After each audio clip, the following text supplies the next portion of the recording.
Selamat siang. Pertama-tama kami mau berterima kasih dulu kepada Pak Bambang Widayanto selaku dosen MPKT. Kami di sini ingin menjelaskan lebih lanjut proposal PKM tentang program peer counseling online. Yang pertama pendahuluan, kenapa sih eh, kesehatan mental penting di masa pandemi? Menurut penelitian Kwong 2020, eh, kesehatan mental itu mengalami penurunan selama masa pandemi. Penurunan ini didominasi usia muda. Selain itu, menurut Badan Kesehatan Dunia (WHO), pandemi memberikan dampak psikologis yang cukup signifikan. Adanya dampak psikologis ini meningkatkan stres dan kecemasan. Adanya peningkatan stres dan kecemasan meningkatkan adanya timbul dampak baru seperti depresi, penggunaan alkohol dan narkoba, bahkan sampai perilaku melukai diri dan bunuh diri. Salah satu solusinya itu adalah peer counseling. Mengapa kami memilih peer counseling? Yang pertama itu seseorang lebih bisa menceritakan masalahnya kepada teman atau kelompok sebayanya terlebih dahulu sebelum ke konselor yang lebih profesional.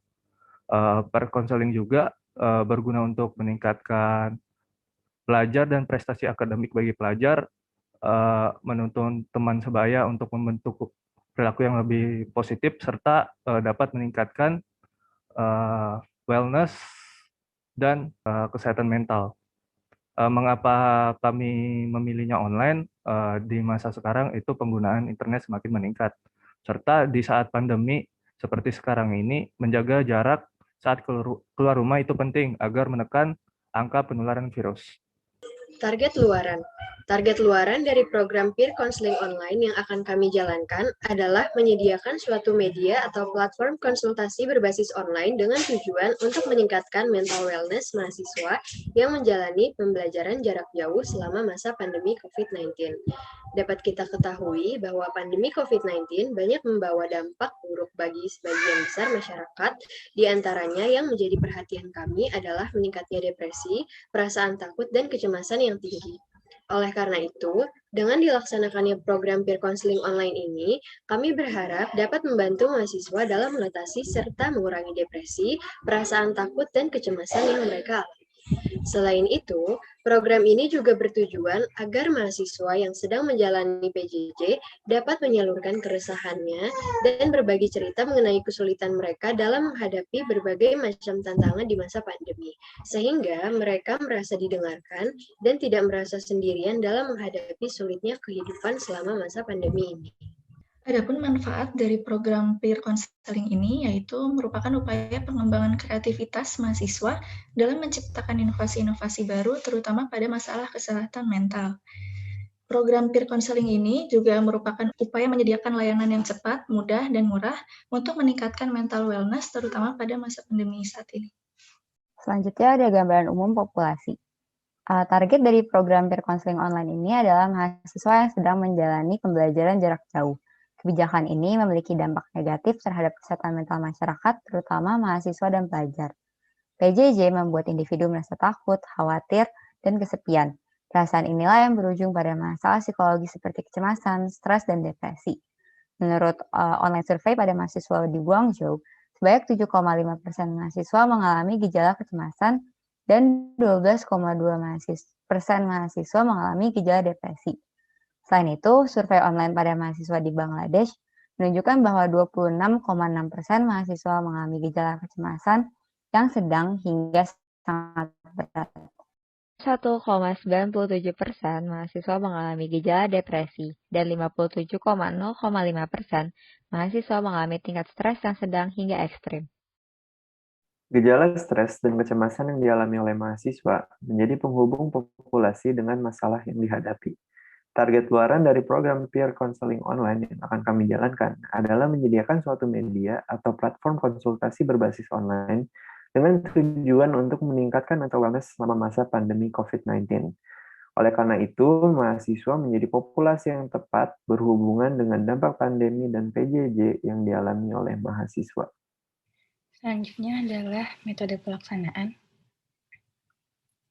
Pada tahapan dan frekuensi kegiatan, kami membaginya menjadi 3 tahap. Tahap pertama, ada membentuk tim inti, yaitu kami, dan melakukan pembekalan kepada tim inti melalui studi literatur. Tahap kedua, yaitu persiapan, melakukan observasi terkait, menentukan ide atau gagasan yang akan dibawa, merancang lini masa, dan membentuk koneksi dengan pihak eksternal. Tahap ketiga, yaitu pelaksanaan, kami bagi dua menjadi sosialisasi dan aplikasi. Pada sosialisasi, kami melakukan sosialisasi dan pengiklanan program kami kepada target populasi, dan pada aplikasi kami melakukan kegiatan peer counseling dengan frekuensi 4 kali setiap minggunya.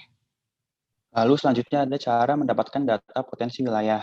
Nah, potensi fisik wilayah adalah gambaran yang menjelaskan mengenai karakteristik wilayah berdasarkan aspek fisiologis. Nah, dari segi fisik, program tersebut tidak membutuhkan tata ruang dan juga sumber daya karena pelaksanaannya akan dilakukan secara daring di masa COVID-19.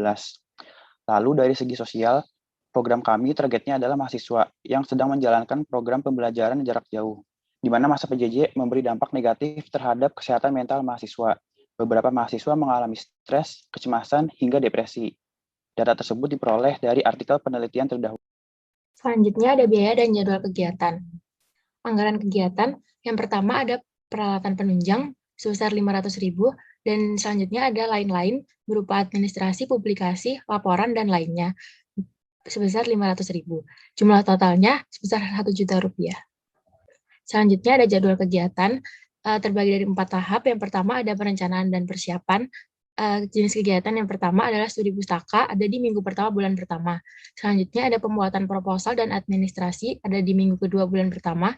Pembuatan rundown dan teknis konseling, serta persiapan platform, ada di minggu kedua dan ketiga bulan pertama.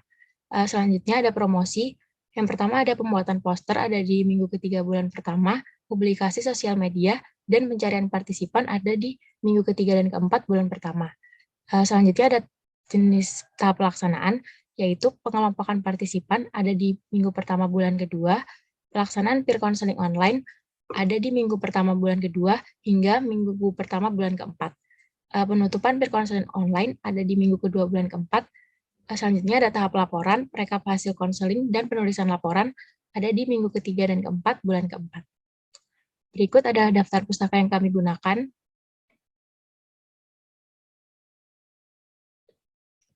Sekian presentasi dari kelompok kami. Terima kasih.